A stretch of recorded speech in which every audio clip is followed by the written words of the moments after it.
কার্মাকে পুরোপুরি তো রিসেট করা যায় না, যে জিনিসটা হয় ধরুন ম্যাক্সিমাম যারা হয়েছে যে একটা মেয়ে দেখছে ও বলছে বারবার যে ও যখনই কোনো রিলেশনশিপে যাচ্ছে কেটে যাচ্ছে, দুদিন ছাড়া ছেলেটা ছেড়ে দিচ্ছে।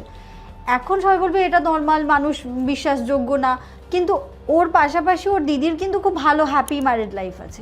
ওরই কিন্তু পার্টিকুলারলি ম্যারিড লাইফটা খারাপ, মানে হ্যাঁ লাভ লাইফটা ম্যারেজের দিকেই যাচ্ছে না। ও চেষ্টা করছে তার সঙ্গে, একটা ছেলেটা এমন একটা কিছু খারাপ বেরোচ্ছে যে ও ম্যারিড লাইফটার দিকে যাচ্ছেই না, ম্যারেজই হচ্ছে না, রিলেশনশিপই টিকছে না, 2-3 মাস 6 মাস দেন সেটা ফ্রড বেরোচ্ছে।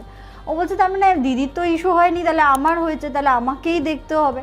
তো যখন ও এই জিনিসটা দেখলো, ও দেখছে যে ও খুব একটা জমিদার বাড়ির একটা বউ ছিল, তো ওই সময় ওর একটা ননদ ছিল, তো ওই ননদদের বোধহয় ছোটো ছোটো মেয়েদের বিয়ে হতো, তাড়াতাড়ি বিধবা হয়ে যেত, তো ওই ননদের ঘটনাটা ওরকম ছিল। সে তখন ওই বাপের বাড়ি এসে ওঠে, তো ওই মেয়েটি কার্স দিয়েছিল আর কি ওকে, যে একটা গয়না স্বামীর যে মানে তুমি অধ্যাত্ম মানে ব্যবহারটা দেখাচ্ছ আমাকে, তোমার সংসারই হবে না, তোমার কেউ হবে না, তুমি লাইফে এত যন্ত্রণা পাবে আর যে তুমি শেষ করতে পারবে না, এই কার্স তোমার জন্মান্তর চলবে। এবারে মেয়েটা যখন নেক্সট জন্ম দেখছে হ্যাঁ ওর হাজব্যান্ড আছে, কিন্তু সেই হাজব্যান্ডকে রেখেও আরেকজন প্রেমিকের সঙ্গে পালাচ্ছে।